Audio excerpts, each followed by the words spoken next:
നമസ്കാരം. മൂവാറ്റുപുഴയിലാണ്.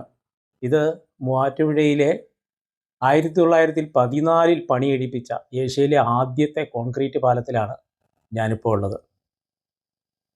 ഇത് ബ്രിട്ടീഷുകാരനായിട്ടുള്ള WH emerald എന്ന് പറയുന്ന എഞ്ചിനീയർ ഡിസൈൻ ചെയ്യുകയും സിമെൻറ്റും കമ്പിയും ഒക്കെ ബ്രിട്ടനിൽ നിന്ന് ഇറക്കുമതി ചെയ്യുകയും ചെയ്യ ഒരു പാലമാണ്. പക്ഷേ ഈ പാലം കാണാനല്ല ഞാനിവിടെ വന്നത്.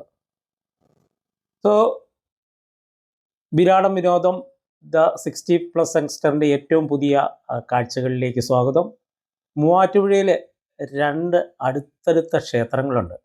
വളരെ പേര് കേട്ടാൽ വളരെ റൊമാൻറ്റിക്കായിട്ട് തോന്നുന്ന ആ ക്ഷേത്രങ്ങൾ പുഴക്കരക്കാവും ശിവൻകുന്നും. ഈ 2 ക്ഷേത്രങ്ങൾ സന്ദർശിക്കുക എന്നുള്ളതാണ് ലക്ഷ്യം. മൂവാറ്റുപുഴ കച്ചേരിത്താഴത്തു നിന്നും എറണാകുളത്തു നിന്ന് വരുമ്പോൾ ഇടത്തേക്ക് തിരിഞ്ഞ് ഉള്ള വഴിയിലാണ് ഈ ക്ഷേത്രങ്ങൾ രണ്ടും ഇരിക്കുന്നത്. ഇതാ ഈ കാണുന്നതാണ് പുഴക്കരക്കാവ്. ഈ പ്രദേശത്തെ ഏറ്റവും പഴക്കമേറിയ ക്ഷേത്രമാണ് ഈ പുഴക്കരക്കാവ് കേട്ടോ. ഏതാണ്ട് 2000 വർഷം പഴക്കമുള്ള ക്ഷേത്രമാണ്. വേറൊരു പ്രത്യേകത എന്തെന്ന് ചോദിച്ചു കഴിഞ്ഞാൽ, മൂവാറ്റുപുഴ എന്ന് പേര് വന്നിരിക്കുന്നത് 3 ആറുകൾ കൂടിച്ചേരുന്ന ഒരു സ്ഥലം എന്നുള്ള നിലയിലാണ്. ഈ 3 ആറുകൾ കൂടിച്ചേരുന്ന ത്രിവേണി സംഗമത്തിൻ്റെ തൊട്ടടുത്താണ്, മുകളിലായിട്ടാണ് ഈ ക്ഷേത്രം ഇരിക്കുന്നത്. 3 ആറുകൾ, ഇതാണ് ഈ ത്രിവേണി സംഗമം. ഇവിടെയാണ് മൂവാറ്റുപുഴ ഈ പുഴക്കരക്കാവിൻ്റെ ആറാട്ടുകടവും. ഇതാണ് ത്രിവേണി സംഗമം. ഇവിടെ ഈ വലത്ത് സൈഡിലേക്ക് കാണുന്നത് തൊടുപുഴ ആറും ഇടത്ത് സൈഡിൽ കാണുന്നത് കാളിയാർ പുഴയുമാണ്. ഇപ്പോൾ ക്യാമറയിൽ അല്ലെങ്കിൽ ഈ വീഡിയോയിൽ നിങ്ങൾക്ക് എത്ര കാണാൻ പറ്റുന്നുണ്ടെന്ന് അറിയില്ല. ഈ പുഴകൾക്ക് രണ്ടിനും ഇന്ന് 2 കളറാണ്. തൊടുപുഴയാറ് ഒരുവിധം തെളിഞ്ഞും കാളിയാറ് കലങ്ങിയുമാണ്. അങ്ങനെ മൂവാറ്റുപുഴ ആറിന് 2 കളറിലാണ് ഇവിടെ ഒഴുകിക്കൊണ്ടിരിക്കുന്നത്. പണ്ണപ്പുറം കാളിയാർ പ്രദേശത്ത് ഇന്നലെ രാത്രിയിൽ നല്ല മഴയായിരുന്നു എന്ന് വേണം കരുതാൻ. ഈ പുഴയിലാണ് ഇവിടെ ദേവിയുടെ ആറാട്ട് നടക്കുന്നത്. ഇതൊരു ചെറിയ ഇവിടെ ഒരു നടപ്പാതയുണ്ട്. പുഴയുടെ തീരത്തുകൂടി നമുക്ക് കുറേ 1 കിലോമീറ്ററോളം ദൂരത്തിൽ നടപ്പാതയുണ്ട്. ഈ നടപ്പാതയിലൂടെ വൈകുന്നേരങ്ങളിലൊക്കെ നടക്കാനായിട്ട് ധാരാളം ആളുകൾ വരാറുമുണ്ട്. ഇപ്പം നല്ല മഴയാണ്. നല്ല മഴയത്താണ് ഈ വീഡിയോ എടുത്തിരിക്കുന്നത്. ആ ദൂരെ കാണുന്നത് കാളിയാറിന് കുറുകെ മൂവാറ്റുപുഴയിലുള്ള മറ്റൊരു പാലമാണ് ഈ ചാലിക്കടവ് പാലം എന്ന് പറയും. പുതിയ പാലമാണ്. അതിലെ കൂടെയാണ് ഇപ്പോൾ ഒരു ബൈപ്പാസ് ഒക്കെ വന്നിരിക്കുന്നത്. അത് തന്നെയല്ല, ഹിൽ ഹൈവേയുടെ ഭാഗമായിട്ടുള്ള പാലവും കൂടിയാണത്. കൊച്ചി തേനി ഹൈവേയുടെ ഭാഗമായിട്ടുള്ള പാലമാണ് ഈ ചാലിക്കടവ് പാലം. ഇവിടെ ഞാൻ പറഞ്ഞല്ലോ നടപ്പാതയുണ്ട്. മഴ പെയ്ത് മഴക്കാലമായതുകൊണ്ട് അല്പം വഴുക്കലൊക്കെ ഉള്ള ഒരു സ്ഥലവും കൂടിയാണ്. പക്ഷേ കാണാനും ഒക്കെ വളരെ ഭംഗിയുള്ളൊരു സ്ഥലമാണ്. ഇനി നമുക്ക് ക്ഷേത്രത്തിലേക്ക് പോകാം.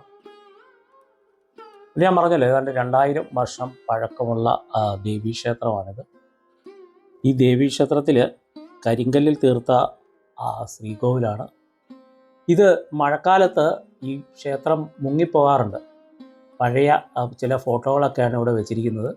ഒരു പ്രാവശ്യം ഇത് മുഴുവൻ തന്നെ മുങ്ങിപ്പോയിരുന്നു. എല്ലാ വർഷവും ഇവിടെ എന്താ പറയുക, പ്രകൃതി തന്നെ ആറാട്ട് നടത്തുന്ന ഒരു ക്ഷേത്രവും കൂടെയാണ് ഈ പുഴക്കരക്കാവ്.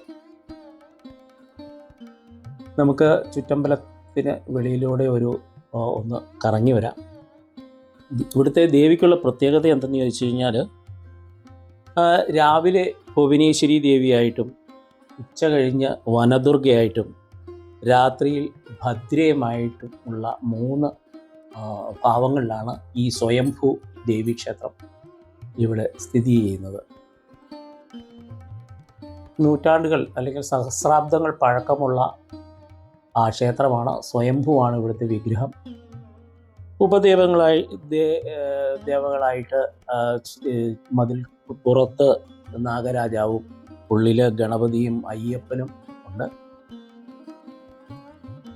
ഞാനൊരു ഒരു പുഷ്പാഞ്ജലിയൊക്കെ കഴിച്ചു. ഒരു പുഷ്പാഞ്ജലി കഴിച്ച് ഒരു പ്രസാദമൊക്കെ വാങ്ങി നമ്മൾ ക്ഷേത്രത്തിന് പുറത്തേക്ക് വരികയാണ്. ഇവിടുത്തെ ഏറ്റവും പ്രധാന വഴിപാടെന്ന് പറഞ്ഞാൽ ചതുശതം എന്ന് പറയുന്ന ഒരു വഴിപാടാണ്. അത് 101 നാഴി അരി നേദിക്കുന്നതാണ് ഇവിടുത്തെ ഏറ്റവും പ്രധാനപ്പെട്ട വഴിപാട്. മറ്റ് ക്ഷേത്രങ്ങളിലുള്ളതുപോലെ പൊങ്കാലയും അതുപോലെയുള്ള വഴിപാടുകളുമൊക്കെ വേറെയുണ്ട്.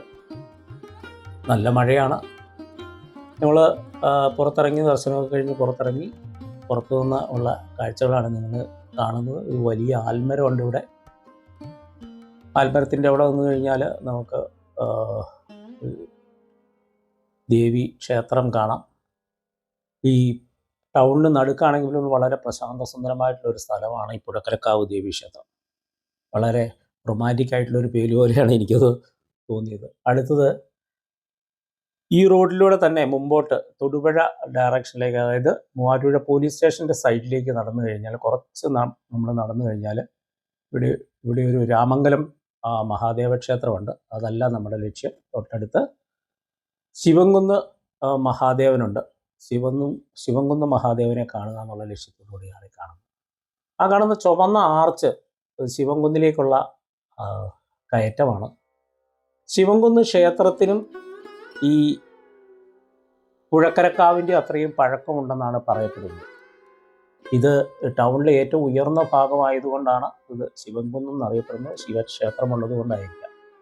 കാരണം 108 പടികൾ ഇവിടെ ഉണ്ടെന്നാണ് പറയപ്പെടുന്നത്. ഞാൻ എണ്ണി നോക്കിയില്ല.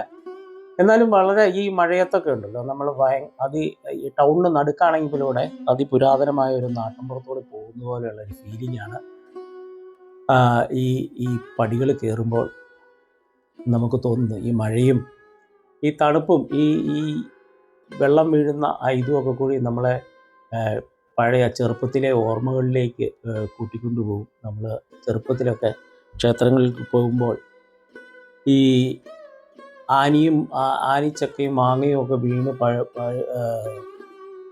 ഇത് തെളിയായി കിടക്കുന്നിടത്തൂടെ അട്ടയും പഴുതാരയും ഒക്കെ കണ്ട് പണ്ട് ക്ഷേത്രങ്ങളിൽ പോയ ഒരു ഫീലാണ്. ചുറ്റും കാടാണ് കേട്ടോ ഈ ശിവൻകുന്നിൻ്റെ. ശരിക്കും പറഞ്ഞാൽ ശിവൻകുന്നാണ് നമുക്ക് കാവായിട്ട് കാണേണ്ടത്. അങ്ങനെ പടികളൊക്കെ കയറി 108 പടികളുണ്ടെന്ന് തോന്നുന്നു. ഞാൻ അത്യാവശ്യം കിതച്ച് തുടങ്ങിയിരുന്നു. വളരെ ചെറിയൊരു ക്ഷേത്രമാണ് ശിവൻകുന്ന് മഹാദേവ ക്ഷേത്രം.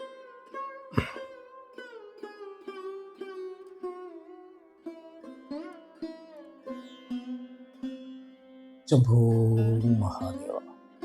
ഇതാ താഴേക്ക് നോക്കിക്കഴിഞ്ഞാൽ എത്ര ഉയരത്തിലാണെന്ന് കാണാൻ പറ്റും. ചെറിയ ക്ഷേത്രവും ചെറിയ മതിൽക്കെട്ടും ഒക്കെയാണ്. ശ്രീകോവിൽ മാത്രമേ ഇതിനകത്തുള്ളൂ. ഇതാണ് ശ്രീകോവിലും പരിസരങ്ങളും ഒക്കെ. അവിടെ ഒരു തിരുമേനി മാത്രമേ ഉണ്ടായിരുന്നുള്ളൂ.